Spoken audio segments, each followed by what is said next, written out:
Bismillah, walhamdulillah, wassalatu wassalamu ala rasulillah wa ala alihi wa man walah. Bidang sirah, pelajaran 16, perkembangan Islam selepas pembukaan kota Mekah. Perhatikan dan teliti.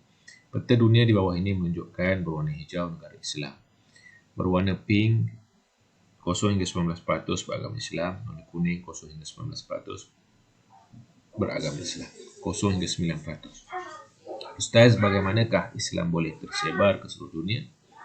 Ini adalah kerana strategi baginda Nabi Muhammad SAW dan para sahabat Ridwanullahi alaihim ajma'in yang telah dijalankan. Baik, baca dan teliti. Strategi Nabi Muhammad SAW berdakwah dan kesannya. Strategi pertama, mengukuhkan negara Islam. Apa yang termasuk dalam mengukuhkan negara Islam? Pertama, membentuk masyarakat mengikut acuan Islam.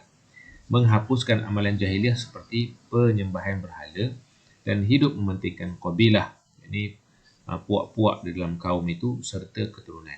Melengkapkan kaum muslimin dengan ilmu agama, menekankan amalan tidak mensyirikkan Allah, taat kepada Nabi, mengukuhkan persaudaraan Islam dan menjauhi larangan seperti membunuh dan berzina.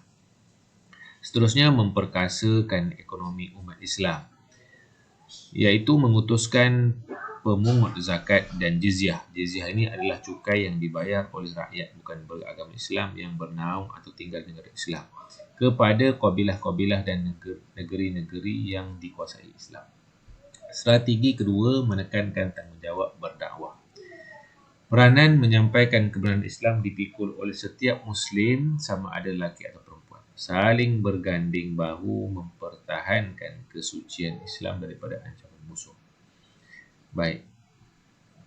Kemudian, kalau di sini disuruh bincang tentang kepentingan ilmu dalam kehidupan, adab yang mesti diamalkan ketika menuntut ilmu. Baik, nanti kita bincanglah. Strategi yang ketiga, menjalinkan hubungan luar, iaitu menghantar utusan dan gubernur. Para utusan Nabi dihantar kepada kabilah-kabilah Arab dan ditugaskan berdakwah serta menyeru mereka agar memeluk Islam. Para gubernur dilantik untuk dihantar ke negeri-negeri yang dikuasai Islam dan ditugaskan untuk berdakwah serta mengajar tentang ajaran Islam. Kemudian menerima kedatangan delegasi-delegasi ini wakil-wakil kabilah Arab. Baginda menerima kunjungan mereka yang berhasrat untuk memeluk Islam. Baik, setelah kita melihat pada 3 jenis strategi, maka kita akan lihat kesan daripada dakwah yang telah dijalankan oleh Rasulullah SAW. Terbentuk masyarakat Islam yang teguh. Akidahnya, hidup bersatu padu, aman dan damai. Negara Islam semakin kukuh kerana setiap Muslim sanggup berkorban tenaga dan harta demi mempertahankan kesucian Islam dan negara. Ramai yang memeluk Islam kerana setiap orang berperanan menyebarkan Islam dan pengaruh Islam semakin meluas di semenanjung Arab. Nilainya, berusaha menyampaikan kebenaran Islam. Baik, cabaran berdakwah. Banyak cabaran yang dihadapi oleh Nabi Muhammad SAW dan para sahabat ketika berdakwah, antaranya. Pertama, menghadapi penentangan bersenjata daripada musuh. Penentangan berlaku akibat kemarahan dan rasa tidak puas hati melihat kejayaan Islam membuka kota Mekah.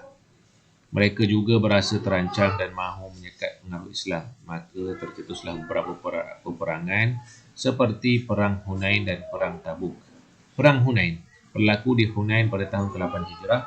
Peperangan ini tercetus apabila kabilah Hawazin dan Bani Thaqif tidak berpuas hati dengan kemenangan Islam dan berasa terancam.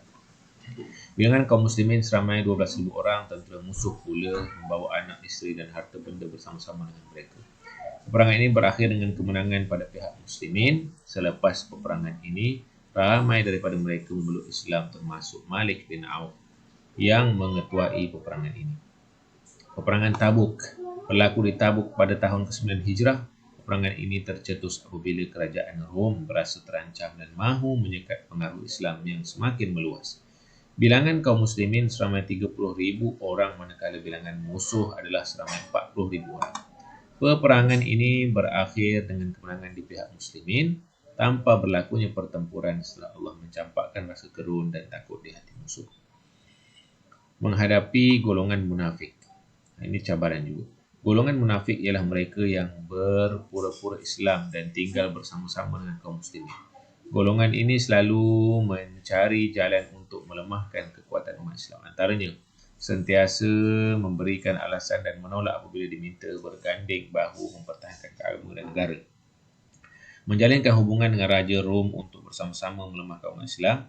Membina Masjid Dirar dengan tujuan menyaingi Masjid Quba dan memecah belahkan kaum muslimin. Fahami dan hayati iktibar daripada perkembangan dakwah Islam. Kita hendaklah melaksanakan tanggungjawab berdakwah menyebarkan kebenaran Islam kepada semua. Tugas berdakwah ini mestilah disertai dengan ilmu, perancangan dan cara yang berhikmah. Cara berhikmah ini cara yang mengikut kesesuaian. Kita hendaklah memelihara kesatuan dan kesepaduan umat Islam dan rakyat Malaysia. Kerana dengannya negara Islam stabil dari sudut politik, sosial dan ekonomi. 3. Musuh Islam sentiasa mencari kelemahan orang Islam. Oleh itu, kita mestilah menuntut ilmu dengan bersungguh-sungguh kerana dengan ilmu kita dapat menangkis da'yah daripada musuh Islam. Baik, rumusan dengan pertolongan Allah dan pengorbanan Nabi Muhammad SAW serta para sahabat, kini Islam telah berkembang ke seluruh dunia. Wallahu a'lam.